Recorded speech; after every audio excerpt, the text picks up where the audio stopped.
Allah memberikan segala fasilitas sama kita. Bicara rizki, ditanggung sejak sebelum lahir. Kezaliman yang Allah ampuni adalah kezaliman hamba kepada dirinya sendiri.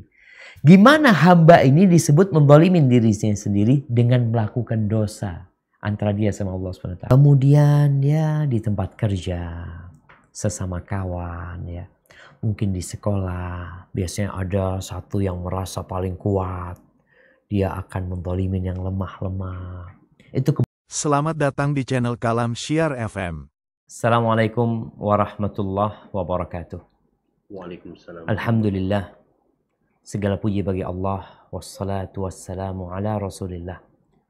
Salat dan salam semoga senantiasa tercurahkan untuk Rasulullah baginda Nabi kita Muhammad alaihi salatu wassalam. Mengingatkan kembali kita ini malam Jumat. Kita ini malamnya bersolawat buat Nabi alaihi salatu wassalam. Hari Jumat itu hari yang paling mulia sepanjang pekan.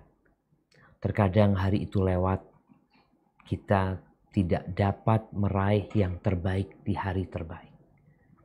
Maka semoga Allah Azza wa Jalla membantu kita untuk senantiasa mengingatnya, bersyukur kepadanya, dan beribadah yang baik kepada Allah Subhanahu wa Ta'ala. Amma ba'd, jamaah rahimakumullah, teman-teman semuanya dimanapun antum berada, semoga senantiasa dalam lindungan Allah. Malam ini kita akan berbincang tentang zalim. Kita bertepatan berada di bulan Muharram. Insya Allah kawan-kawan muslim ini dengan berjalannya waktu, ilmu mereka bertambah. Di antara yang perlu kita tambahkan ilmunya adalah menghafal bulan-bulan Hijriah. Kenapa? Mungkin kita bisa baca di surat At-Taubah ayat 36. Nah, silahkan. Silakan Mas Deden. At-Taubah ayat 36. Ayat 36 At-Taubah. Nah, tafadhol. Menghafal 12 bulan yang ada dalam ketetapan Allah. 12 bulan yang sudah dicatat, ditulis pada hari penciptaan langit dan bumi. Sebagian kita itu menghafal Januari, Februari, Maret, April, tapi tatkala ditanyakan tentang bulan-bulan Islam, bulan-bulan yang Allah menetapkannya, yang disebutkan di sini diantaranya ada 4 bulan haram. Kita perlu tahu.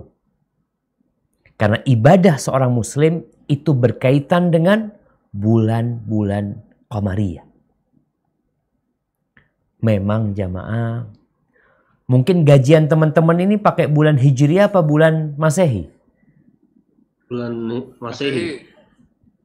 Iya. Jadi cerita kenapa di beberapa negara itu kok rakyatnya hafal bulan Hijriah semuanya. Karena gajinya pakai Hijriah. Jadi mau tidak mau mereka menghafalkan tanggal-tanggal Hijriah. Karena gaji dia berkaitan dengan bulan Hijriah. Dan ibadah seorang muslim semuanya berkaitan dengan Hijriah. Kalau kita bicara Ramadan, nggak ada lagi yang tanya kapan puasa. Ya 1 Ramadan puasa.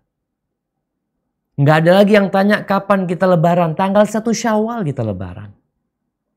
Tapi karena kita yang dihafal itu adalah kalender Masehi, sehingga patokan kita itu tetap Masehi. Kalau bicara puasa tanggal 13, 14, 15, itu kapan? Itu berkaitan dengan tanggal Hijriah.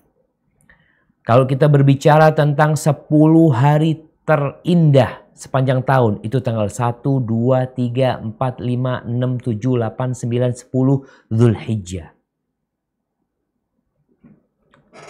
Maka ya sebagai seorang muslim, paling enggak dia cinta dengan agamanya. Allah mengatakan dzalika dinul qayyim. Itulah agama yang lurus ya. Dan sebenarnya agama-agama sebelum Islam yang dibawa oleh Nabi Isa, Nabi Musa, terus Nabi Ibrahim, semuanya itu ikut bulan Hijriah, bulan Qamariyah. Karena penentuan bulan ini, yang 12 bulan, yang 4 diantaranya bulan haram, itu sudah ada pada hari penciptaan langit dan bumi. Bukan sejak diutusnya Nabi Muhammad alaihi salatu wasallam, bukan. Kemudian Allah mengatakan, فَلَا تَظْلِمُوا فِيهِنَّ أَنفُسَكُمْ.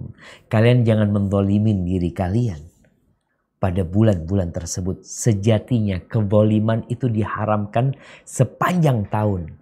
Tapi ada momentum-momentum yang berbuat zalim pada waktu itu dapat murka Allah yang lebih besar. Bulan haram ini, baik, siapa yang mau nyebutin bulan haram yuk? Bulan haram yang 4. Nah, fadhol dipilih. Ntar yang bisa jawab kasih hadiah. Ayo, siapa ada yang mau? Pak Indro, bisa Pak Indro? Nah, silahkan. Coba dinyalain dulu Pak Indro itu. Oh enggak. Siapa Sebutin, yang mau? kalau nggak bisa yang 4, yang 12 nggak apa-apa lah.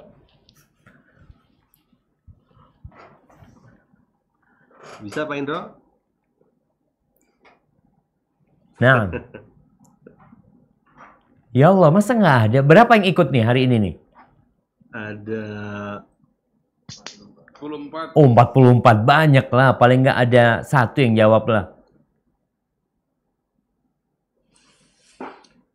Bulan Ramadan, Ustaz. Siap. 4 bulan haram itu. Yang pertama bulan Muharram. Ini bulan yang pertama. Yang kedua bulan Rajab. Yang ketiga bulan Dzulqa'dah. Yang keempat bulan Dzulhijjah. Ramadan nggak masuk. Bulan haram. Ini bulan suci yang dilarang berperang di dalamnya sebenarnya. Sedangkan di bulan Ramadan boleh peperangan terjadi. Bahkan kalau kita tahu perang Badar pada bulan Ramadan. Itu bulan-bulan haram. Kita akan berbincang tentang kezaliman. Paling nggak kita udah tahu, oh bulan ini kita harus lebih hati-hati. Jangan sampai kita melakukan kezaliman. Apa maksudnya kezaliman? Nanti kita akan bahas. Baik, kemudian di dalam hadis yang diriwayatkan oleh Abu Dzar Al-Ghifari radhiyallahu anhu dari Nabi alaihissalam, Nabi meriwayatkan dari Allah Azza wa Jal, ini disebut hadis qudsi. Allah mengatakan, ya ibadi inni haramtu dzulma ala nafsi waja'altuhu bainakum muharraman fala tadzalamu. Wahai hamba-hambaku, sesungguhnya aku mengharamkan kezaliman atas diriku sendiri. Dan aku menjadikan kezaliman itu perbuatan yang haram di antara kalian. Jangan kalian saling menzalimi. Kalau tadi di ayat itu jangan menzalimi diri kalian sendiri, kalau di sini kalian jangan saling menzalimi. Jadi ada orang menzalimi diri sendiri, ada orang yang menzalimi saudaranya. Dan itu terlarang. Allah Azza wa Jalla menegaskan di surat An-Nisa ayat 40. Silakan dibaca. Silakan Den. Surat An-Nisa ayat 40.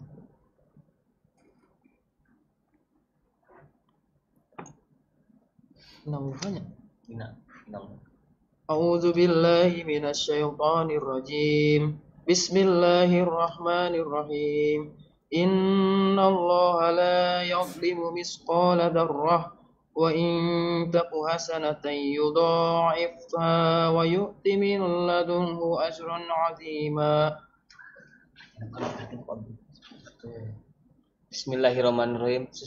Sungguh Allah tidak akan menzalimi seseorang walaupun sebesar zarah. Dan jika ada kebajikan sekecil zarah, niscaya Allah akan melipat gandakannya dan memberikan pahala yang besar dari sisinya. Baik, sama yang baca anda mau tanya, apa artinya dzarrah? Batu ya? Batu, biji-biji. Nah, dzarrah itu sebenarnya semut. Semut kecil. Namun kadang-kala diterjemahkan atom ya, sama penerjemah sekarang. Tapi bangsa Arab dulu waktu zamannya Nabi nggak ada atom, mereka nggak kenal sama atom. Maka mereka mendapatkan wahyu dari Allah SWT sesuai dengan bahasa yang mereka pahami. Dzarrah itu semut. Semut kecil. Allah Azza wa Jalla tidak menzalimin. Walaupun kezaliman itu kecil sekali. Nggak ada kezaliman dari Allah SWT. Dan kalau yang dilakukan itu perbuatan baik, Allah itu bukan memberikan balasan yang sama. Kalau kebaikan tidak. Allah lipat gandakan. Kalau kezaliman itu perbuatan dosa akan dibalas sesuai dengan perbuatan dia, bahkan diampuni sama Allah SWT kalau Allah mau. Tapi kalau yang namanya kebaikan, engkau berbuat kebaikan satu. Walaupun menurutmu kecil, mungkin kita sedekah cuma 2.000. Dalam pandangan kita, ya Allah cuma 2.000 aku bisa bantu. Tapi Allah akan melipat gandakan.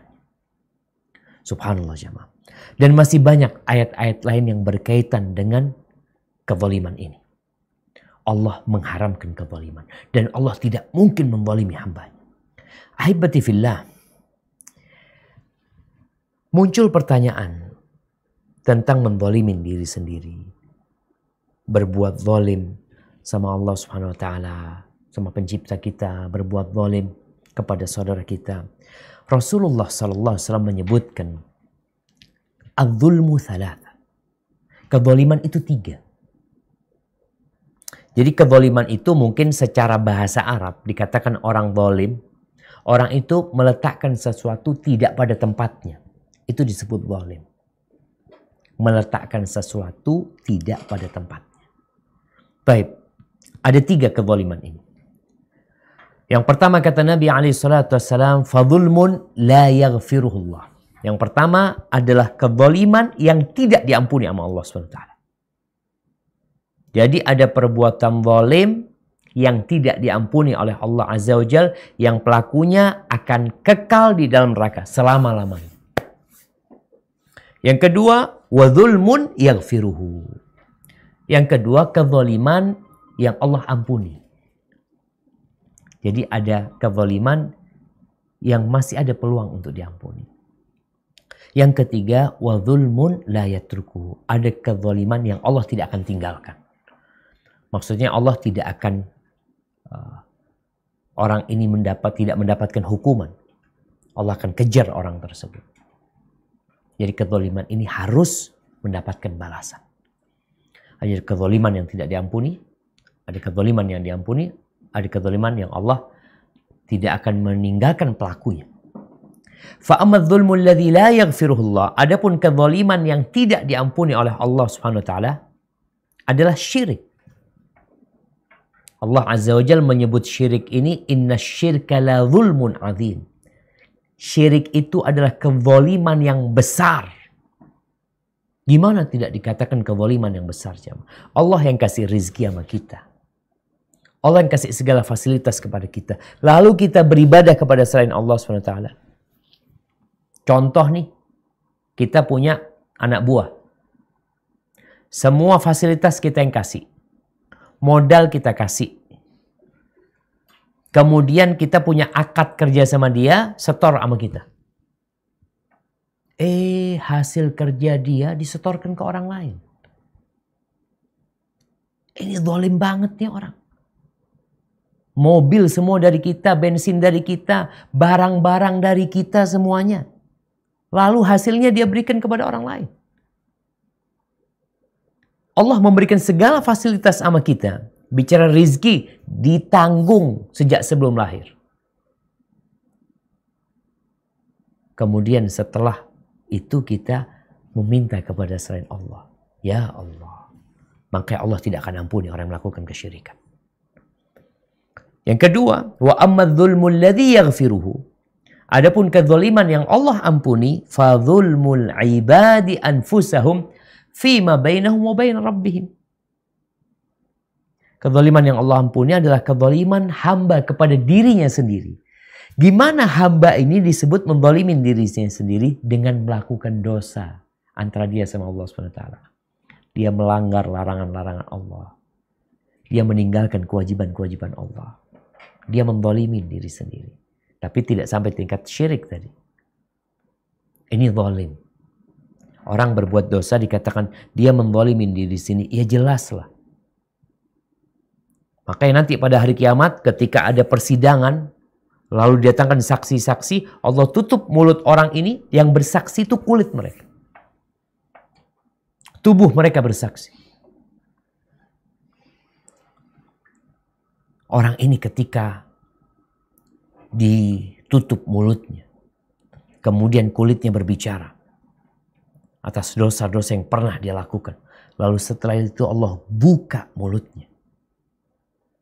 Dia ngomong sama tubuhnya, kok kalian ngasih tahu Allah? Kata dia. Aku tadi itu belain kalian. Apa kata kulit-kulit manusia mengatakan, amtaqanallahu alladzi amtaqa kulla syai'.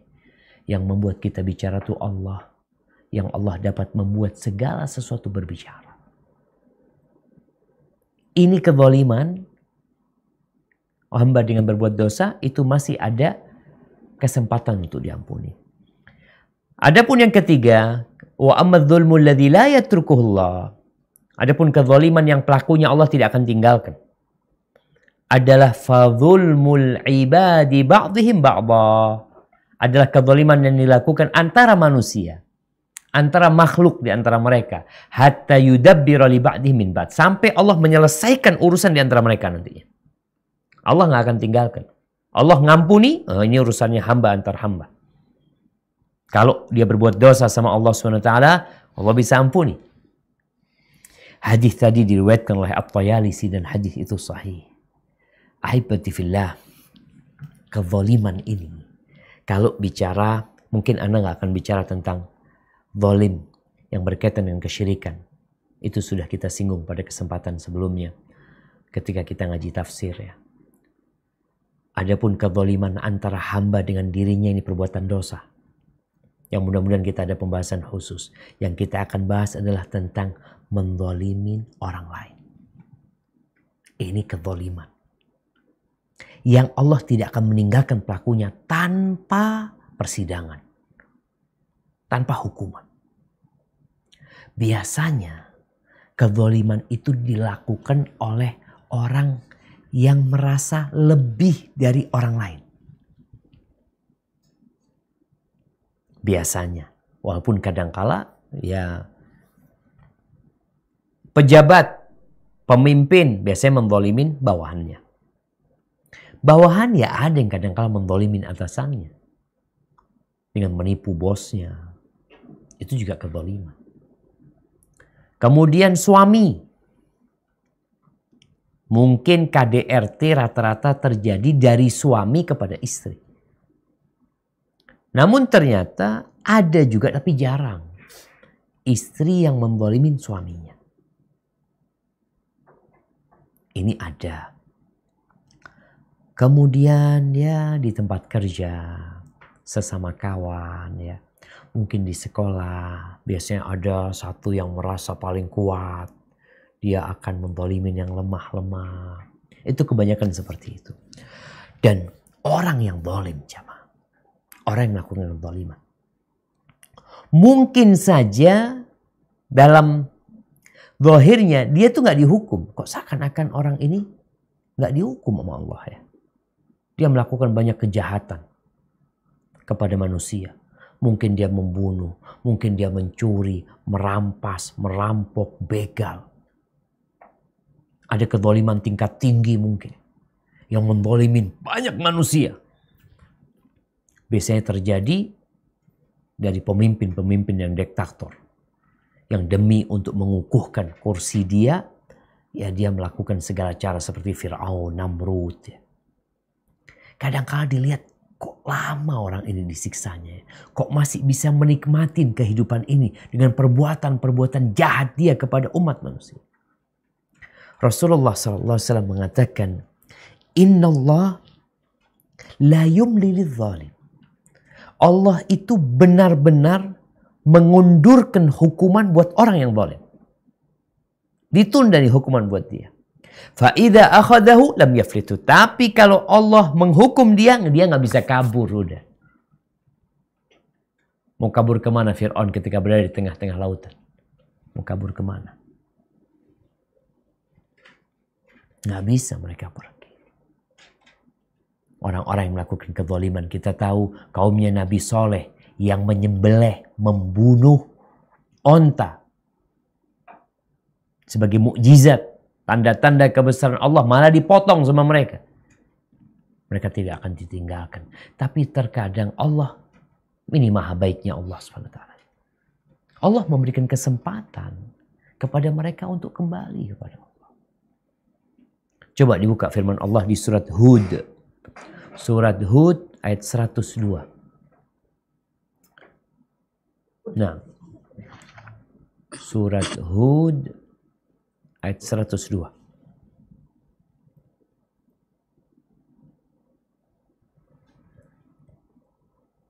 Kadzalikan.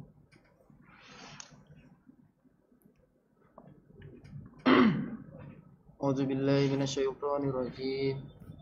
Bismillahirrahmanirrahim. Wa kadzalika akhdhu rabbika idza akhadhal qura wa hiya zalimah. Inna akhdahu alimun syadid. Dan begitulah siksa Tuhanmu apabila dia menyiksa penduduk negeri-negeri yang membuat zalim. Sungguh siksanya sangat pedih, sangat berat. Subhanallah. Inna akhdahu alimun syadid. Jadi kalau ada negeri-negeri, ada orang-orang yang melakukan kezaliman, mungkin sekarang dia masih eksis, masih bisa menikmatin hasil kezalimannya, bahkan masih terus melakukan kezaliman, tunggu siksa Allah Subhanahu wa taala. Dan kalau kita lihat ya, pelaku-pelaku kriminal yang ditangkap itu, jarang sekali yang pertama kali berbuat dosa. Perampok, kadangkala baru ketangkep itu setelah 3 kali, 4 kali, 5 kali. Allah memberikan kesempatan buat orang-orang itu kembali kepada Allah SWT. Tapi karena nggak mau, Allah memberikan siksa yang pedih. Jamaah rahimakumullah, dampak dari kezaliman. Kita ini harus punya ukurannya.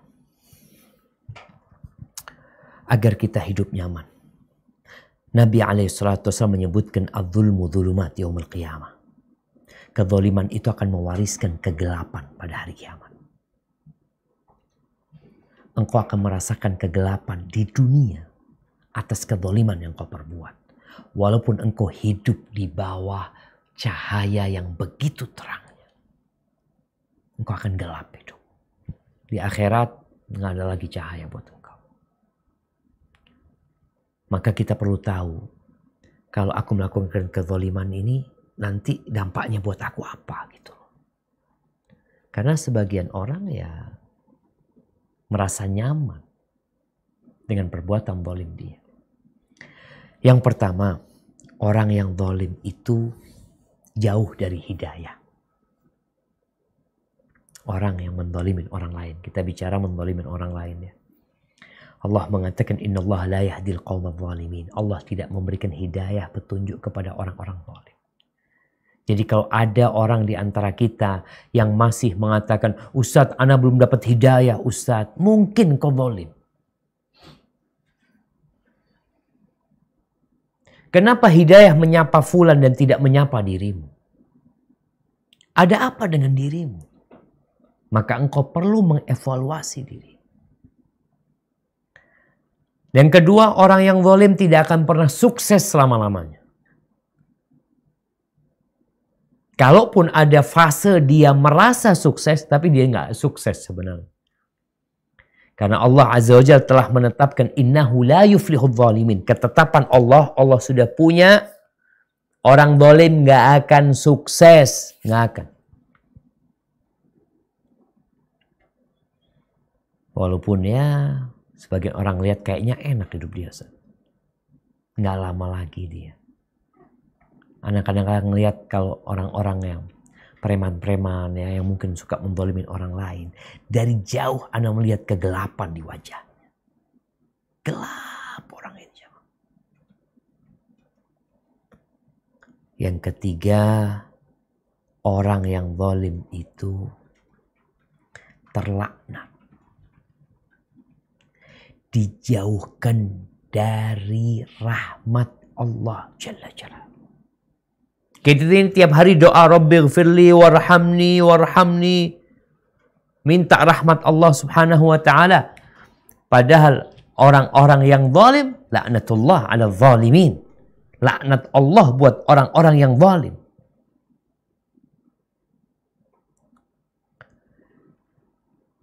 Yang keempat, orang-orang yang zalim sulit mendapatkan syafaat. Kita sering mengatakan, semoga kita mendapatkan syafaat Nabi SAW. Nah, tapi orang-orang yang zalim sulit mendapatkan syafaat. Allah Azza wa Jalla berfirman di surat Ghafir, coba dibuka Qur'annya. Di surat Ghafir ayat 18.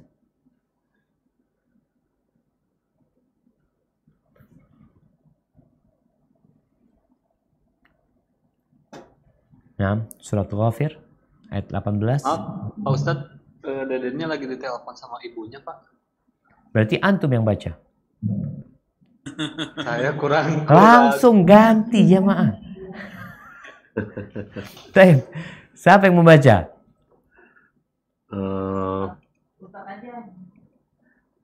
Boleh dengar Ustadz yang baca sekali-sekali. A'udzubillahi minasyaitonirrajim. Naam. Allah berfirman, wa anzirhum yawmal azifati idzil qulubu ladal hanajiri kadhimin ma lidh-dhalimina min hamimin wala syafi'in yuta'.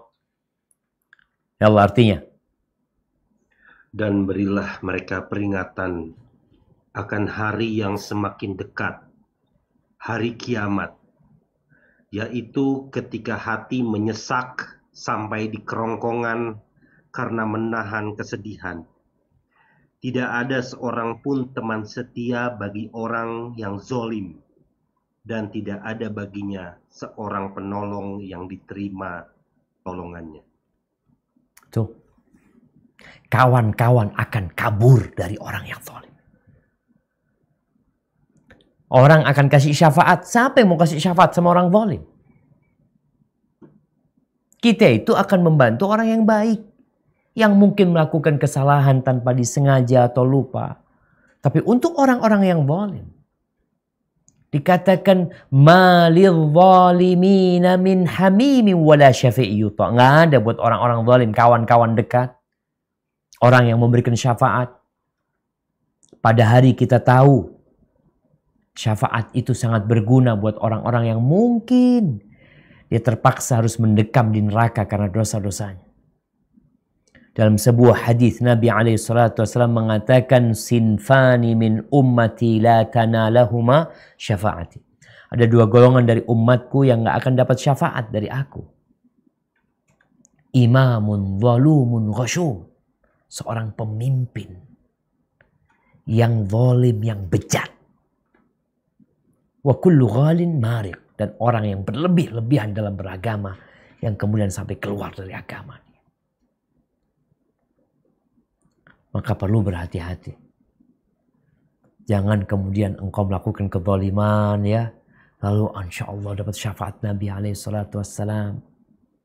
Orang zalim susah dapat syafaat. Kemudian yang kelima, orang yang zalim ini biasanya didoakan keburukan sama orang yang dizalim. Allah itu nggak suka, ya. Allah itu tidak suka seorang muslim itu mengeluarkan ucapan-ucapan yang jelek. Doa buruk Allah nggak suka. Kecuali untuk orang yang dizalimin. Orang yang dizalimin itu doanya mustajab.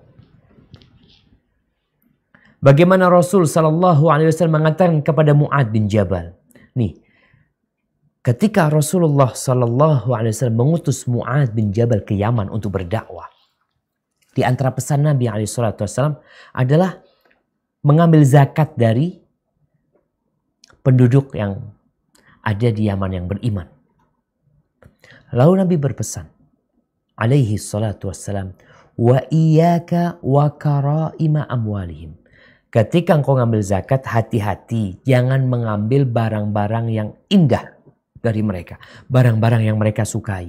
Zakat kambing, umpamanya zakat onta. Jangan diambil yang terbagus dari mereka. Jangan. Itu kezaliman. Wattaqi da'watal mazlum.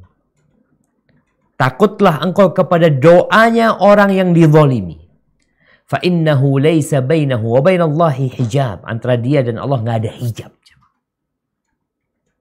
Sampai dalam sebuah athar disebutkan, wa in kana kafiran, walaupun orang yang engkau zalimin orang kafir, kalau dia minta sama Allah Subhanahu wa taala, Allah kabulkan.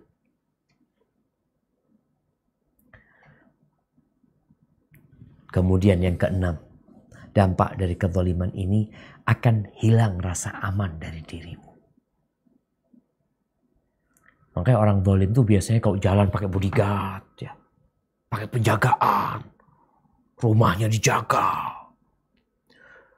Pokoknya hidup dia dalam ketakutan. Lihatlah mafia-mafia umpamanya, orang-orang kuat yang melakukan kezaliman. Antum pikir dia hidupnya aman, dia merasa tidak aman. Sehingga yang terjadi, dia memerlukan penjagaan. Berlapis-lapis penjagaan dia. Di surah Al-An'am ayat 82. Coba dibuka. Di surah Al-An'am ayat 82. Den udah ada, Den? Masih bang, masih di telepon. Kayaknya semua ini harus belajar ngaji. Apa perlu ustadznya yang ngetes ngajinya ini? Itu ada yang mau tuh, Arsat tuh, Arsat. Ya Allah, bismillah.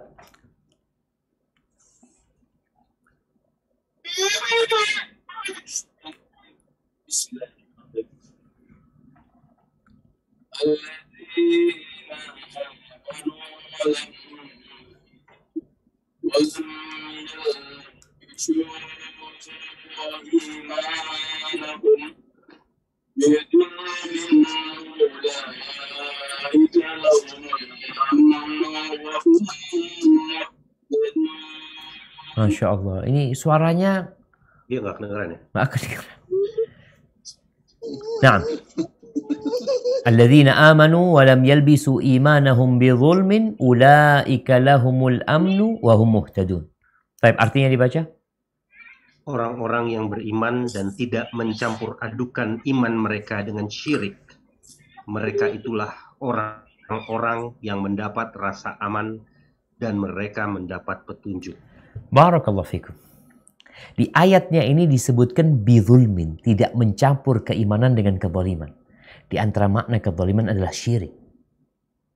Para ulama tafsir menyebutkan sesuai dengan kadar kezaliman yang engkau lakukan, maka akan hilang rasa aman dari dirimu. Sesuai dengan bagaimana engkau menghindarkan dirimu dari kezaliman, khususnya dari kesyirikan dan kezaliman yang lainnya, maka seperti itu engkau akan merasakan keamanan. Orang yang zalim ini, yang tidak melakukan kezaliman itu aman.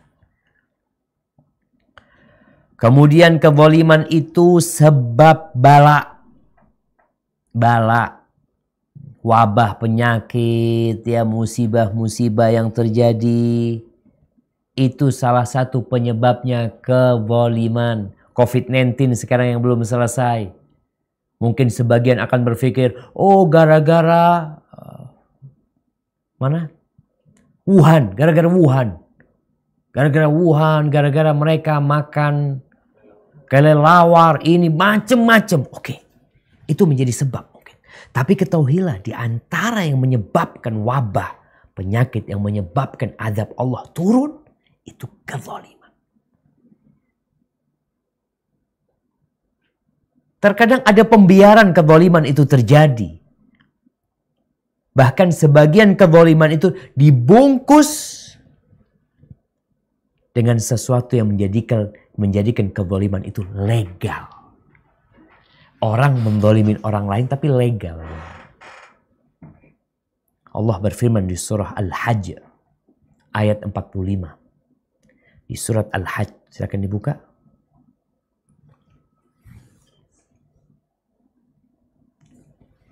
Al-Hajj ayat 45. Udah, Den? Masih belum. Masya Allah. Baik, Anda baca. Ustaz, Nah, tafadhal. Siapa yang mau baca? Ustaz coba masih bisa. Iya, suaranya tadi nggak terdengar. Koneksinya Ustaz. juga kan Nah, nggak bagus. Enggak, itu mati itunya apa? mic-nya. Mic-nya di mute itu. Coba Cek, silakan. Cek, Oh, oke. cek. Tafadhal. Silakan. Bentar. Bismillahirrahmanirrahim. A'udzu billahi minasyaitonir rajim. Bismillahirrahmanirrahim. وكأين من قرية أهلكناها وهي ظالمة فهي خاوية على عروشها وبئر معطلة وقصر مشيد. Maka betapa banyak negeri yang telah kami binasakan karena penduduknya dalam keadaan zalim, sehingga runtuh bangunan-bangunannya, dan betapa banyak pula sumur yang telah ditinggalkan dan istana yang tinggi-tinggi tidak ada penghuninya. Subhanallah, jemaah. Apa penyebabnya? Kezaliman. Gara-gara kezaliman. Jadi berkaitan dengan menzalimin orang lain, segala bentuk kezaliman. Berkaitan dengan jiwa manusia, dengan membunuh dia. Berkaitan dengan tubuh manusia, dengan menyakitin fisik dia. Berkaitan dengan perasaan manusia, kehormatan manusia. Itu semua terjaga di dalam agama Allah ini. Oleh karena itu, Rasulullah SAW pernah bertanya kepada para sahabatnya, "Atadruna manil muflis?" Kalian tahu nggak siapa orang yang bangkrut? Siapa orang yang pailit? Innal muflisa min ummati. Kemudian para sahabat mengatakan, al-muflisu fina man la dirham lahu wala mata'. Orang yang bangkrut di antara kita nih, ini kita bicara orang zalim, bagaimana nanti di hari kiamat. Kalau di dunia mereka mendapatkan berbagai macam hukuman, nanti di hari kiamat dia akan jadi orang-orang yang bangkrut. Walaupun mungkin dia merasa baik. Punya banyak pahala. Banyak sodakohnya, banyak umrohnya, banyak haji. Ketika Rasul SAW bertanya, siapakah orang yang pailit? Kata para sahabat, kalau orang pailit di antara kami, orang yang nggak punya cash, nggak punya aset. Itu pailit. Lalu Nabi SAW mengatakan, walakinnal muflisa min ummati, adapun orang yang pailit dari umatku, man ya'ti yaumal qiyamah bi salatin wa siyamin wa zakah. Orang yang pailit di antara umatku adalah dia yang datang pada hari kiamat membawa pahala solat, membawa puasa, membawa zakat. Nih ibadah-ibadah yang dia lakukan menghasilkan pahala. Jadi ibadahnya ikhlas. Ibadahnya sesuai dengan aturan. Sehingga diterima sama Allah SWT. Akan tetapi dia melakukan kezaliman. Ya'ti waqad syatama hada. Dia datang pada hari kiamat dalam kondisi pernah membuli fulan. Pernah mencaci maki fulan. Wa qadhafa hadha, dia pernah menuduh saudaranya berzina. Kadangkala karena marah dipanggil saudara, pelacur. Hati-hati omongan. Itu kezaliman. Wa akala mala hadha. Yang ketiga, dia makan hartanya fulan. Makan hartanya fulan ini bisa jadi dengan mencuri. dengan menipu, bisa jadi dengan berhutang. Hati-hati yang punya utang. Kita udah bahas tuh bagaimana dahsyatnya hutang. Orang tuh mati syahid, punya utang, tertahan dia jemaah. Nggak bisa dia masuk surga sampai urusan utangnya diselesaikan.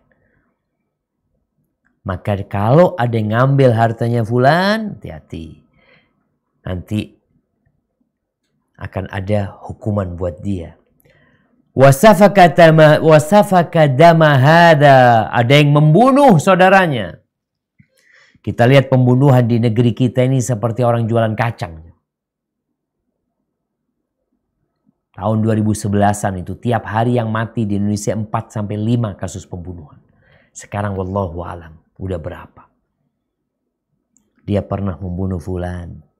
Wa daraba hada, pernah memukul fulan. Kadangkala ada teman-teman mungkin yang memukul kawannya ketika SMA, ketika kuliah. Ingat tuh, semuanya tercatat. Tidak ada sedikit pun dari amal perbuatan manusia yang tidak dicatat. Lalu Nabi SAW mengatakan, fa in faniyat fayu'ta hadha min hasanati. Orang-orang yang menuntut dia itu, yang pernah dizalimin, akan menuntut kepada dia. Sehingga pahala dia pahala sholat dia capek sholat, dia capek puasa, pahalanya diberikan kepada fulan, sampai habis pahalanya. Fa in faniyat hasanatuhu. Kalau pahala dia habis, qabla an yuqda ma alaihi, padahal belum selesai urusannya. Apa yang terjadi? Maka dosa-dosa orang itu dikurangin.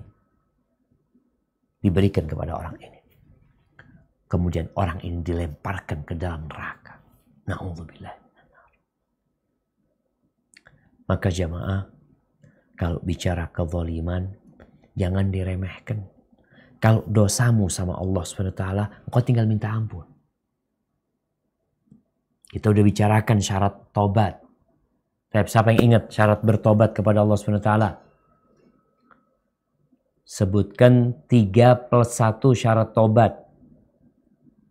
Tidak mengulangi lagi. Nah, ada 4 syaratnya. 3+1.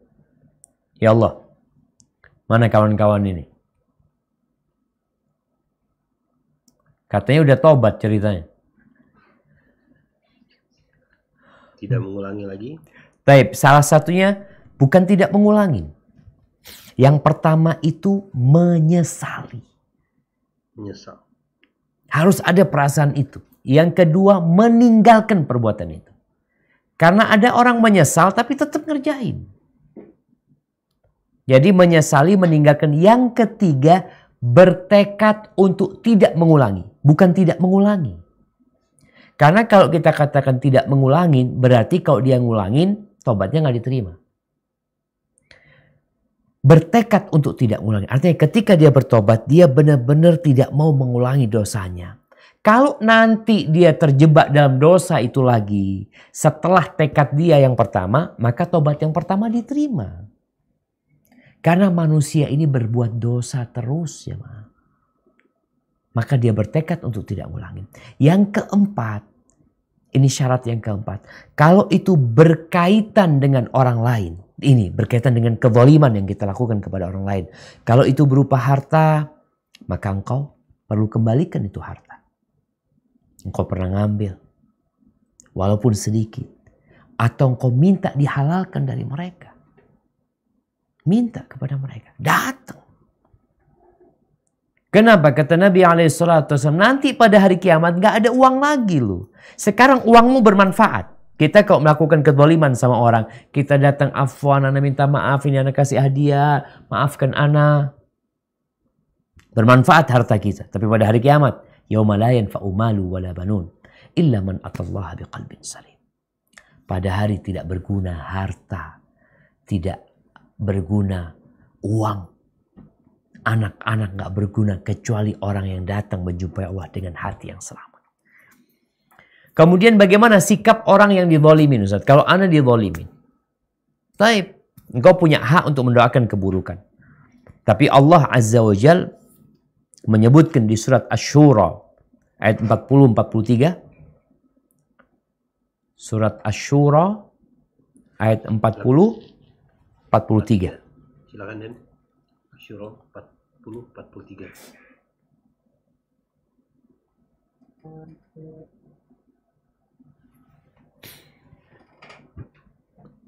Nah, tafadhal. Layar.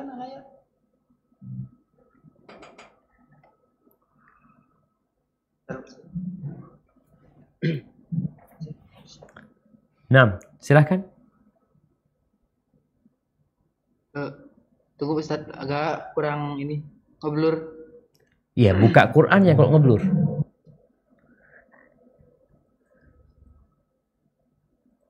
Nah, dibuka Qurannya artinya dilihat di handphonenya mungkin yang ada Al-Quran digital, nggak harus ngeliat di layar ya, karena di layar ini tergantung jaringan.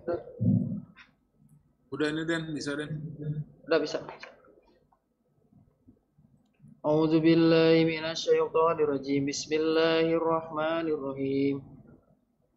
Wa jazaa'u sayyi'atin sayyi'atun misluha faman 'afa wa aslaha fa ajruhu 'ala Allahi innahu la yuhibbudz zalimin.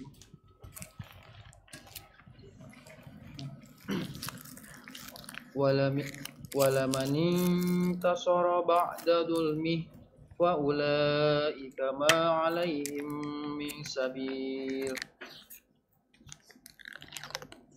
Innamas sabilu 'alal ladzina yadhlimuna an-nasa wa yabghuna fil ardi bighairil haqqi ulaika lahum 'adzabun 'alim. Walaman sabara wa ghafara inna dzalika lamin asmil umur. Wa may yudlilillahu Hasbuk, cukup artinya?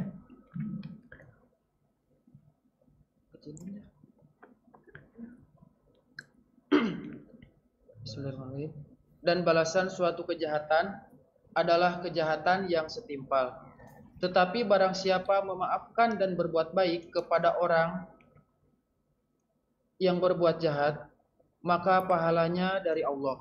Sungguh dia tidak menyukai orang-orang zalim. Tetapi orang-orang yang membela diri setelah dizalimi, tidak ada alasan untuk menyalahkan mereka. Sesungguhnya kesalahan hanya ada pada orang-orang yang berbuat zalim kepada manusia dan melampaui batas di bumi tanpa mengindahkan kebenaran. Mereka itu mendapat siksa yang pedih. Tetapi barang siapa bersabar dan memaafkan, sungguh yang demikian itu termasuk perbuatan yang mulia. Barakallahu fikum. Nih Allah menguraikan dengan gamblang tentang sikap orang yang dizalimi. Dia mau membalas boleh, hakmu. Orang dizalimin mengambil haknya, membalas orang yang menzalimin, boleh dia. Tapi kalau dia memaafkan, maka pahalanya ada di sisi Allah SWT. Di dalam Islam, orang yang membunuh, itu dibunuh.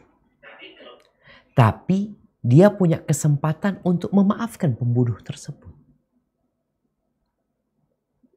Enggak, udahlah. Mungkin memang ya mengatakan abah ana, mungkin keluarga ana yang salah memang, kemudian terjadi pembunuhan. Ketika dia memaafkan, pahalanya di sisi Allah SWT. Tapi kalau dia menuntut orang itu untuk dibunuh, maka nggak ada yang bisa nyalahkan dia. Sehingga kalau kita melihat HAM, hak asasi manusia, terkadang masih ada beberapa aktivis HAM ini yang menganggap hukuman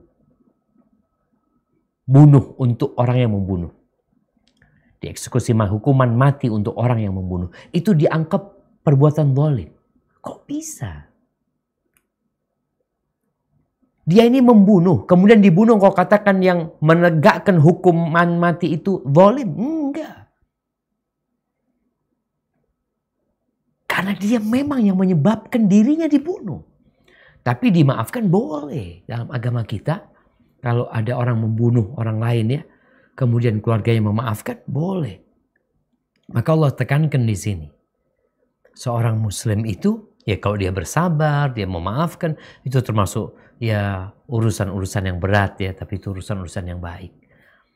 Namun jamaah, ketika seorang muslim memaafkan, bukan karena dia tidak bisa membalas. Bukan. Ada orang memang gak bisa balas dia. Dia bukan memaafkan, dia sakit hati, dia nahan emosi. Tapi muslim itu benar-benar memaafkan dia. Dia mulia, dia terhormat. Nabi SAW ketika ada seorang yang hendak membunuh Nabi SAW dengan pedang Nabi SAW. Dia bertanya, Man yamna'uka minni ya Muhammad. Siapa yang bisa menyelamatkan engkau dari aku, wahai Muhammad? Kata Nabi SAW, Allah. Orang ini gemetar, jatuh pedang. Nabi ambil pedangnya. Sekarang siapa yang dapat menyelamatkan dirimu dari aku? Kata orang ini, gak ada. Lalu Nabi memaafkan orang itu. Nabi mampu menghukum orang itu, tapi dimaafkan.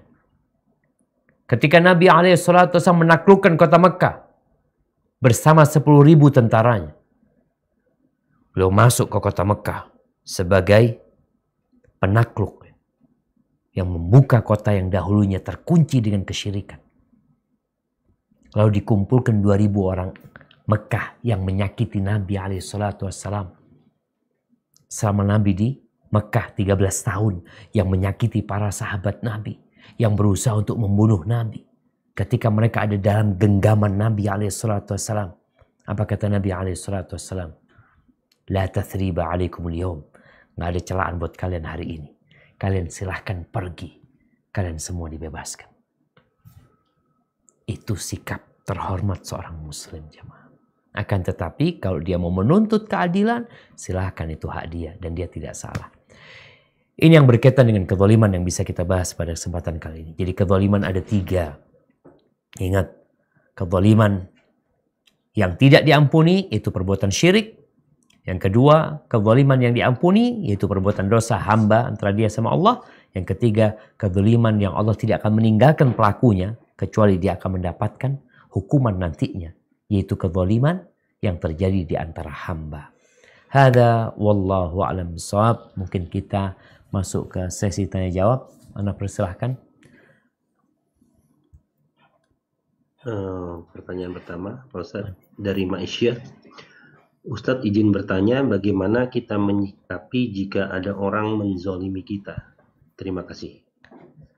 Baik, kalau bicara bagaimana sikap kita kepada orang yang menzalimin kita, ya seperti itu. Tadi udah kita sampaikan. Engkau punya beberapa tahapan. Yang pertama, engkau bisa membalas dia. Dan itu hakmu. Atau engkau mendoakan keburukan untuk dia. Itu hakmu. Namun yang lebih mulia, yang kata Allah Azza wa Jal, faman afa wa aslah, barang siapa yang memaafkan dan memperbaiki. Ini penting jemaah. Memaafkan dan memperbaiki. Karena jangan sampai kita memaafkan orang, ternyata maaf kita membuat dia jadi rusak. Ada orang-orang yang harus dihukum supaya dia jadi benar. Jangan sampai karena kita kan biasanya di kepolisian nanti damai ya. Oh bagaimana udah damai. Kalau ternyata perdamaian yang kita adakan membuat dia semakin zalim, seharusnya kita tidak memaafkan dia. Gimana? Tetap dihukum orang dia. Karena harapannya dia membaik dengan kita memaafkan. Maka Allah mengatakan faman afa wa aslah, barang siapa yang memaafkan dan memperbaiki. Sehingga pernah ada kejadian ya. Ada sebuah athar di mana salah satu sahabat atau tabi'in, ada yang meriwayatkan itu Ibnu Mas'ud radhiyallahu anhu, pernah dia di pasar, dia mau bayar, ternyata uangnya sudah dicopet sama orang. Orang-orang pada mendoakan keburukan buat orang itu yang mencuri. Lalu kata orang ini, ya Allah, kalau dia mengambil uang itu karena kebutuhan, berkahi apa yang dia ambil. Ya. Tapi kalau dia mengambil itu karena memang kejahatan dia, jadikan ini pencurian dia yang terakhir ya Allah. Jadi tetap berusaha memperbaiki. Artinya tatkala kita mau mendoakan keburukan itu hak kita, boleh. Tapi kalau kita mau memaafkan itu juga hak kita. Tapi tolong memaafkan yang memperbaiki. Karena biasanya orang-orang zalim ini kadang-kala dia minta damai ini itu. Tapi dia mengancam sebenarnya jemaah. Ada yang seperti itu. Maka hendaklah kita menunjukkan kehormatan diri seorang muslim. Dan kita tahu seorang muslim kalau mati membela kehormatan dirinya, membela hartanya, dia mati syahid. Barakallahu fikum. Nah, yang kedua pertanyaannya, mungkinkah kita pernah zolim pada orang tua kita tanpa kita sadari?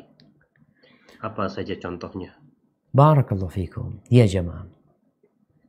Kalau bicara anak menzalimin orang tuanya, mungkin sekali. Khususnya tatkala kita belum belajar agama ini. Kita kadangkala mengatakan tidak sama orang tua. Dipanggil, ini itu sebuah kedurhakaan. Maka kita harus tahu, bicara zalim itu adalah meletakkan sesuatu tidak pada tempatnya. Allah sudah menetapkan. Yang pertama, berkaitan dengan bicara sama orang tua. Kata Allah, wa qul lahuma qawlan karima. Ucapkan untuk keduanya ucapan yang mulia. Ucapan yang penuh dengan penghormatan. Kemudian jangan mengatakan jangan mengatakan ini itu. Kemudian mungkin berkaitan dengan harta. Orang tua kita punya hak di harta kita. Seharusnya kita memberikan nafkah buat orang tua kita. Tapi ada anak-anak yang mungkin pelit, bakhil sama orang tuanya. Ini bentuk kezaliman buat orang tuanya. Yang keempat, mungkin ada anak yang suka ngomongin orang tuanya. Jelek-jelekin orang tuanya. Kita tahu saudara kita punya kekurangan, punya aib. Tugas kita menutupi kekurangan dia. Bukan menceritakannya. Kok ini orang tuanya sendiri malah disebarkan kesalahan dan kekurangannya. Disembunyikan. Kezaliman itu bisa jadi kepada orang tua kita melakukan dosa, kita mendiamkannya. Engkau punya kewajiban menyelamatkan orang tuamu dari api neraka. Ketika engkau membiarkan karena daripada anak ribut sama orang tua. Nah, kita gak ingin ribut sama orang tua. Tapi kita ingin orang tua kita selamat dari perbuatan-perbuatan dosanya. Jadi kalau bicara kezaliman banyak sekali yang kadangkala kita itu gak merasa ya. Sebagian salafus sholeh itu subhanallah. Ada yang kalau makan gak pernah makan sama orang tuanya. Padahal dia anak yang berbakti sama orang tua. Jadi kalau dia makan sama orang tua udah dia temenin aja. Dia gak ikut makan. Padahal biasanya orang Arab itu termasuk menghormati itu ikut makan. Tapi dia gak ikut makan. Ketika ditanya, engkau ini orang berbakti sama ibumu. Tapi kok gak pernah makan sama ibumu? Tadi. Aku takut tanganku mengambil sesuatu yang mata ibuku sudah melihatnya. Ibu ingin makan itu sebenarnya. Kan kita gak tahu. Pemain kita makan ayam, ada paha, ada ini, itu macam-macam. Ibu udah makan gitu, ngambil. Kita ngambil sesuatu, takut ibu kepingin ngambil ini lagi gitu. Jadi dia benar-benar menyelesaikan, ibunya selesai makan, baru dia makan. Jadi kadang-kala kezaliman kita nggak ngerasa jemaah. Ada bentuk kezaliman sama orang tua, nggak pulang. Sibuk cari duit. Yang ada di benaknya duit. Orang tua minta anaknya pulang nggak pulang. Ini bentuk kezaliman sama orang tua. Kadangkala ada sebagian kawan-kawan nih yang hidup satu kota sama orang tuanya tapi jarang mengunjungin orang tuanya. Kenapa? Maka hendaklah kita belajar kewajiban kita kepada orang tua kita sehingga kita tahu ana zalim di sini, ina melakukan kesalahan di sini. Hadza wallahu a'lam bissawab. Oke, berikutnya ada pertanyaan dari Kang Tisna. Kang Tisna, silakan langsung di offin mic-nya. Di onin. Begini Ustaz. Assalamualaikum warahmatullahi wabarakatuh. Waalaikumsalam warahmatullahi wabarakatuh. Ahlan wa sahlan. Kalau misalkan kan sering kumpul-kumpul bang teman-teman kayak gitu kan, terus ngobrol bercanda-canda kayak gitu. Tiba-tiba ada seucapan yang tanpa kita sadari dan orang yang di itu sakit hati, tapi tidak diumumkan oleh beliau sakit hatinya apanya. Apakah itu masuk bentuk kezaliman atau gimana, Ustaz? Iya, Masya Allah. Tapi akhirnya biasa aja, cuman ada sakit hati gitu, kayak gimana? Siap. Subhanallah jamaah. Ya. Ini penting jamaah. Kadangkala kita memang bergurau kelewat batas. Atau kadangkala kita merasa gurau kita itu nggak masalah. Yang paling banyak memasukkan orang ke neraka itu adalah lisannya. Allah Azza wa Jalla mengatakan ma yalfidhu min qaulin illa ladaihi raqibun atid. Tidak ada sebuah ucapan melainkan di situ ada malaikat yang mencatat, ada malaikat yang menulisnya dan menyimpan catatan tersebut. Rasul sallallahu alaihi wasallam mengatakan innar rajula la yatakallamu bil kalimatin min sakhatillah. Ada orang yang mengeluarkan ucapan yang ucapan itu sebenarnya dimurkai Allah Subhanahu wa taala, namun dia biasa-biasa aja. Dia merasa nggak apa-apa sebenarnya. Dia masuk ke neraka gara-gara ucapannya. Maka dalam kondisi kita bergurau, ingat tetap harus dijaga adab dan etika bergurau. Dijaga. Karena ditakutkan ada orang sakit hati kita nggak merasa. Apakah itu terhitung kezaliman? Nah. Karena kita ini nggak tahu ama hatinya orang. Allah Azza wa Jalla mengatakan subhanallah jemaah. Coba dibuka Qur'annya. Ini ada sebuah firman Allah yang seharusnya kita praktekkan dalam kehidupan kita.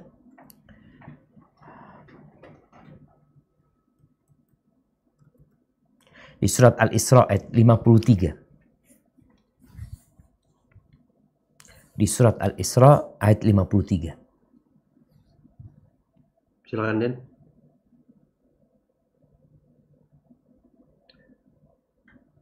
Bismillah. Surat Al-Isra.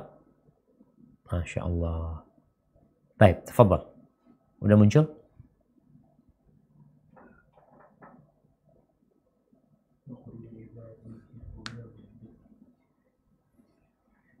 Tafadhal. Atau ana yang bacain. Wa qul li'ibadi yaqulu allati hiya ahsan. Inna syaitana yanzaghu bainahum. Inna syaitana kana lil insani aduwwan mubina. Nah, artinya? Dan katakanlah kepada hamba-hambaku, hendaklah mereka mengucapkan perkataan yang lebih baik, benar. Sungguh setan itu selalu menimbulkan perselisihan di antara mereka. Sungguh, setan adalah musuh yang nyata bagi manusia. Tuh, berapa banyak gara-gara sebuah kalimat yang terlontarkan rusak persaudaraan. Tuh dibilang tadi sakit hati, bisa jadi dia menyimpan kedengkian yang tidak terungkapkan. Suatu saat setan itu terus ngomporin dia. Sehingga bisa meledak dan rusak persaudaraan itu. Maka Allah perintahkan pilih ucapan-ucapan yang baik. Kemudian juga setelah bermajelis itu tolong ditutup dengan doa kafaratul majlis. Baca subhanakallahumma wa bihamdika asyhadu an la ilaha illa anta astaghfiruka wa atubu ilaik. Itu doa yang kalau dibaca insyaallah menghapuskan kalau mungkin tadi ada salah-salah ngomong kita sama Allah Subhanahu wa taala. Kalau yang salah sama saudara kita, ingat minta maaf. Ucapkan di teman afwan ya, kalau mungkin tadi Anda ngomongnya salah ini itu, minta maaf sama dia. Dan buat kita jemaah, kalau kita yang sakit hati, jangan biarkan saudara kita berbuat salah sebenarnya. Kalau kita mau maafkan, kasih tahu dia. Supaya dia, mungkin kita bisa nerima, tapi bisa jadi orang lain gak nerima. Ada kawan yang insya Allah nggak ada masalah diomongin kayak gitu. Tapi kalau sama orang lain jangan ya. Kita jadikan majelis itu watawasau bil haq watawasau bis sabr. Hada wallahu a'lam bissawab. Barakallah. Yang berikutnya, Pak Ustadz, ini mungkin saya gabung ada 2 pertanyaan jadi satu. Zolim itu bias perbuatan dan bisa perkataan juga. Jadi melawan orang tua, bicara keras, menyakiti hati orang tua itu termasuk zolim dan durhaka ya Pak. Iya jemaah. Jadi memang kezaliman ini bertingkat-tingkat ya. Kalau kita bicara kezaliman mungkin macamnya 3, tapi satu macam itu seperti menzalimin orang lain itu ada tingkatan-tingkatan. Tentunya yang paling besar adalah menzalimin orang tua sendiri. Karena perintah pertama setelah mentauhidkan Allah Subhanahu wa taala adalah berbakti kepada orang tua. Sehingga ketika seorang anak menzalimin, umpamanya dia menzalimin tetangganya, berbeda dia dengan menzalimin saudaranya sendiri. Karena hak saudaranya lebih besar. Dia menzalimin adiknya dengan dia menzalimin orang tuanya lebih besar lagi dosa yang akan dia dapatkan. Sehingga Nabi SAW memberikan contoh nih tentang tingkatan kezaliman. Engkau berzina sama 10 orang di luar. Engkau berzina dengan 10 orang di luar. Na'udzubillah minaz zina. Itu lebih ringan daripada engkau berzina sama istri tetanggamu. Sampai seperti itu.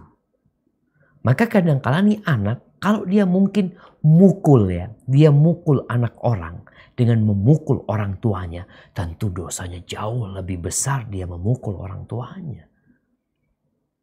Dan tidak ada dosa yang lebih pantas untuk disegerakan hukuman buat dia di dunia. Ditambah lagi dengan hukuman yang Allah simpan buat dia pada hari kiamat.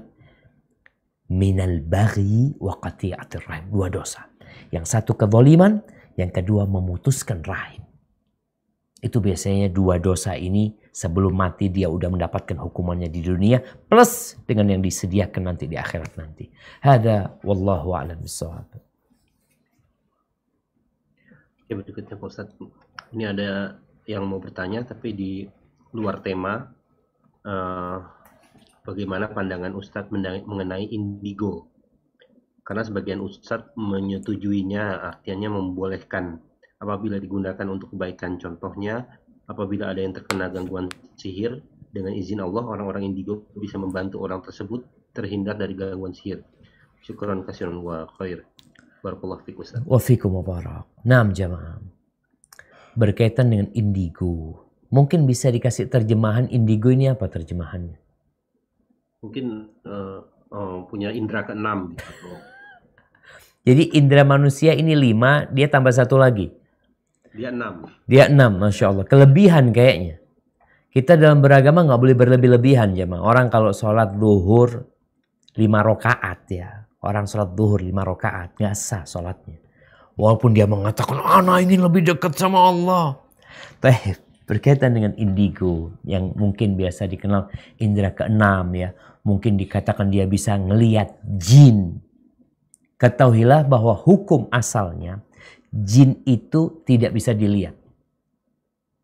Allah Azza wa Jalla mengatakan innahu yarakum min haitsu la tarawnahu. Jin itu bisa ngelihat kalian dari sisi kalian nggak bisa ngelihat mereka. Kenapa? Karena jin ini tercipta dari api. Beda dengan manusia. Kalau yang terlihat, maka jin yang terlihat itu biasanya jin yang menampakkan dirinya. Jadi jin menampakkan dirinya sehingga dia bisa terlihat.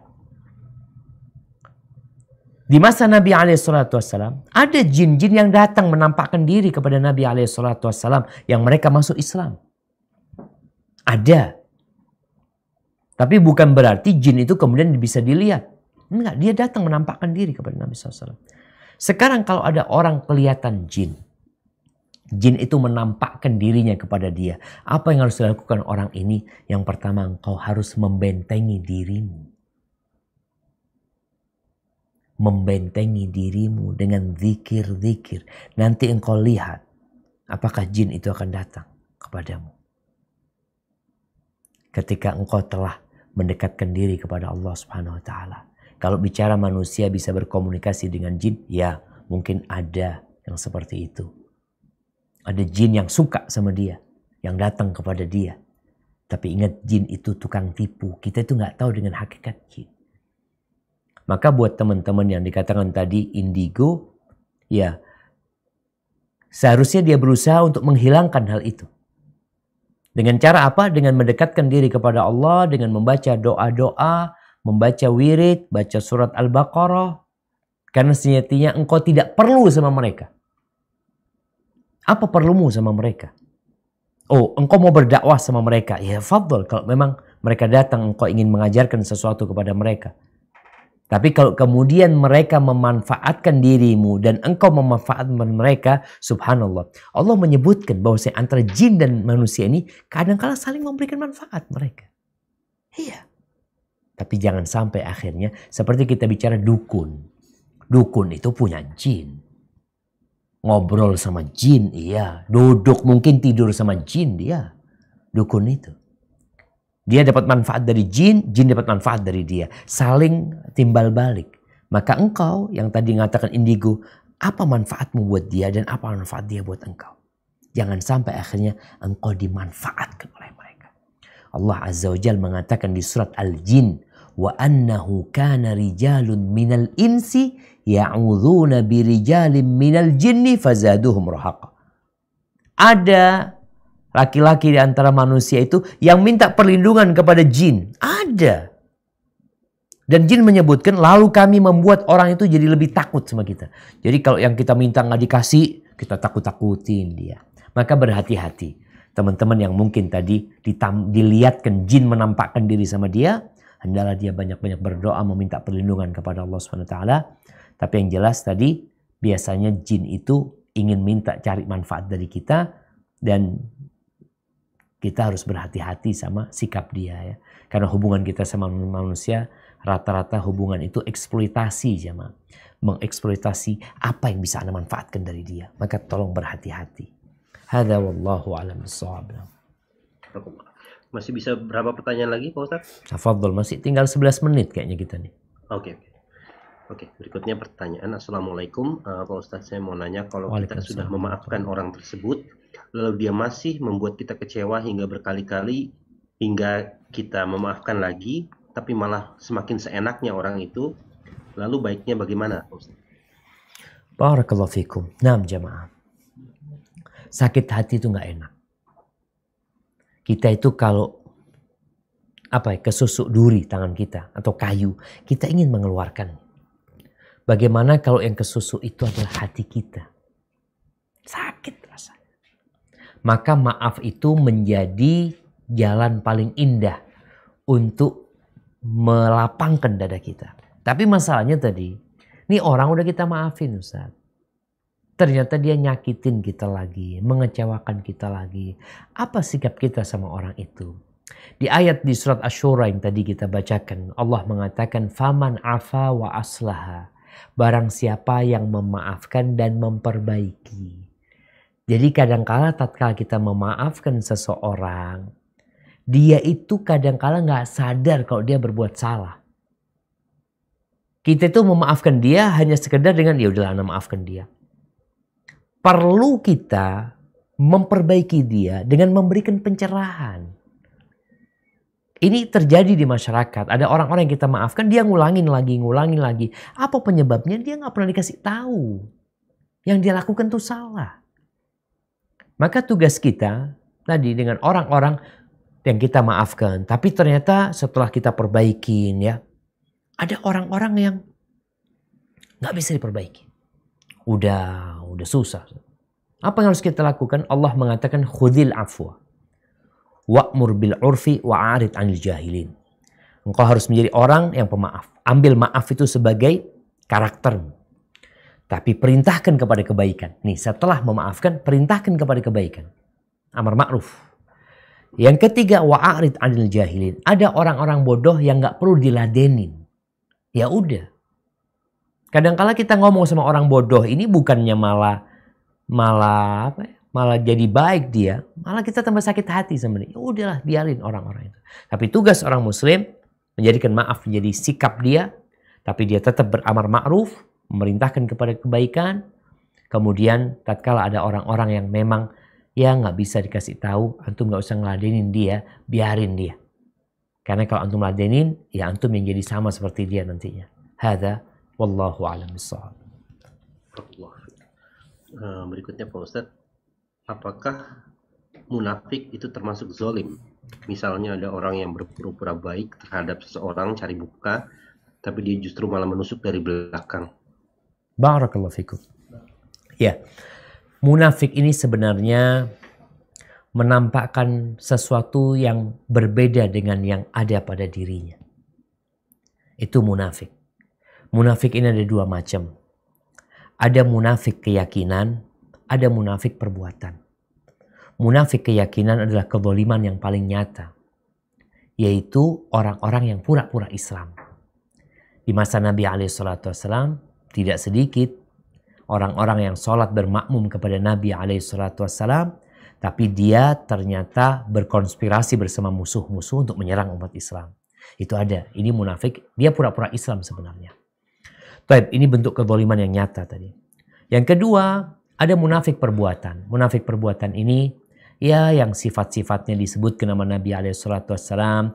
Kalau ngomong bohong ya, kalau janji ingkar janji, kalau dikasih amanat berkhianat. Dan orang-orang yang seperti ini kita harus berhati-hati. Makanya kita disuruh memilih kawan sama Nabi SAW.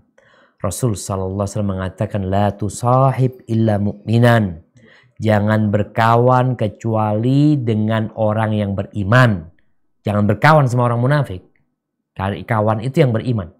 Wala ya'kul ta'amaka illa taqi. Dan jangan memakan makananmu kecuali orang bertakwa. Artinya kalau kita sudah ngundang orang ke rumah kita, orang ini harus spesial. Nggak sembarang orang makan di rumah kita. Karena dia melihat rumah kita. Dia melihat keluarga kita. Maka hendaklah orang-orang khusus. Jadi kalau dikatakan tadi kita memiliki kawan-kawan yang pura-pura baik, kita harus berhati-hati sama mereka. Sampai Nabi SAW berdoa. Beliau mengatakan, Allahumma inni a'udzubika min khalilin makirin. Ya Allah, aku berlindung kepadamu dari kawan yang pandai bermakar. Ainahu tarani wa qalbuhu yar'ani. Orang ini matanya itu terus ngeliatin aku. Dan hatinya, wah, memperhatikan diriku terus. In ra'a hasanatan dafanaha. Kalau dia melihat kebaikan, maka dia akan kubur kebaikan itu. Wa in ra'a sayi'atan adzaha. Kalau dia melihat kesalahan, dia sebarkan, dia omongkan kemana-mana. Ini termasuk kawan yang kita perlu berlindung dari mereka. Na'udzubillah min dzalik. Hadza wallahu a'lam bissawab. Nah. Yang terakhir, Pak Ustadz, mungkin minta solusinya bagaimana kita bisa menahan diri terhindar dari perbuatan zolim, khususnya dalam kehidupan sehari-hari. Dan ini pertanyaan yang terakhir dan mungkin bisa ditutup dengan pembacaan doa dari Pak Ustadz karena banyak teman-teman di TOP yang sedang sakit. Allahu Akbar. Terima kasih. Barakallahu fikum. Nah, jamaah. Iya. Bagaimana agar kita terhindar dari melakukan kezaliman? Sadarlah bahwa engkau senantiasa diawasi sama Allah SWT. Innallaha kana 'alaikum raqibah. Pengawasan itu menjadikan kita berhati-hati. Yang kedua, sadarlah bahwa apa yang kau lakukan, apa yang kau ucapkan dicatat. Ketika orang itu dicatat, maka dia akan berhati-hati. Yang menyebabkan seorang melakukan dosa, baik menzalimin diri sendiri, menzalimin orang lain, itu karena pengawasan tidak hadir dalam dirinya. Muraqabatullah, merasa diawasi Allah membuat orang itu jadi baik. Sering ana contohkan, sebuah supermarket atau minimarket yang ada satpamnya, yang ada CCTV-nya, yang ada penjaganya, itu menyebabkan orang jadi nggak berbuat dosa. Dia mau mencuri, dia jadi takut. Kelihatan ada CCTV di sana, ada satpam di sana. Maka perasaan ini ketika hadir di diri seorang muslim, bahwa Allah Azza wa Jal, innallaha kana alaikum raqiba, Sesungguhnya Allah itu senantiasa mengawasin kalian. Itu akan menyebabkan kita jadi berhati-hati. Yang ketiga, mengetahui hukuman. Orang kalau tahu hukuman yang akan diterima, dia jadi takut. Namun kebanyakan kita tadi nggak tahu sama hukumannya. Atau meremehkan hukumannya. Padahal kita tahu orang-orang yang zalim tadi sulit mendapatkan syafaat. Dia tidak akan tentram hidupnya, tidak akan aman kondisi dia. Maka dengan cara kita mengetahui dampak-dampak buruk dari kezaliman, insya Allah membuat kita lebih berhati-hati. Dan yang keempat, berdoa. Minta penjagaan dari Allah Subhanahu wa Ta'ala. Kita ini perlu dijaga. Kalau Allah nggak jaga kita, ya kita akan melakukan kezaliman terus. Maka perlu berdoa meminta kepada Allah Subhanahu wa Ta'ala seperti doa yang diajarkan Nabi SAW. Allahumma inni as'aluka al-afwa wal-afiyah, ya. Mungkin itu kita baca doa yang artinya, ya Allah, kami meminta kepadamu maaf dan keselamatan. Allahumma inna nas'aluka al-afwa wal-afiyah fid dunya wal akhirah. Ya Allah, kami memohon kepadamu maaf dan keselamatan di dunia dan akhirat. Allahumma inni as'aluka al-afwa wal-afiyah fi dini wa dunyaya wa ahli wa mali. Minta keselamatan di agama kami, ya Allah, di keluarga kami, di harta kami. Dan jagalah kami dari segala arah, ya Allah. Dari arah atas kami, dari kanan kami, dari kiri kami. Dan jangan sampai kami diazab dari bawah kami. Allahumma qsim lana min khasyatika ma tahulu bihi bainana wa baina ma'asik. Wa min ta'atika ma tuballighuna bihi jannatak. ومن اليقين ما تهون به علينا مصائب الدنيا ومتئنا بأسماعنا وأبصارنا وقواتنا ما أحييتنا واجعله الوارث منا واجعل ثأرنا على من ظلمنا وانصرنا على من عادانا ولا تجعل مصيبتنا في ديننا ولا تجعل الدنيا أكبر همنا ولا مبلغ علمنا ولا تسلط علينا من لا يرحمنا وسبحان ربك رب العزة عما يصفون وسلام على المرسلين walhamdulillahi rabbil alamin. Dan sebagai penutup, ingat malam ini malam Jumat, usahakan kita banyak-banyak sholawat buat Nabi SAW, banyak-banyak baca doa, baca surat kahfi, sunnah-sunnah Jumat tolong dijalanin ya. Jangan telat datang sholat Jumat, dengarkan khatib, dan jangan berbicara ketika khatib berkhutbah. Jazakumullah khair. Anda ucapkan terima kasih sebanyak-banyaknya. Anda kembalikan ke Kang Firman. Terima kasih Pak Ustadz. Alhamdulillah ya Allah.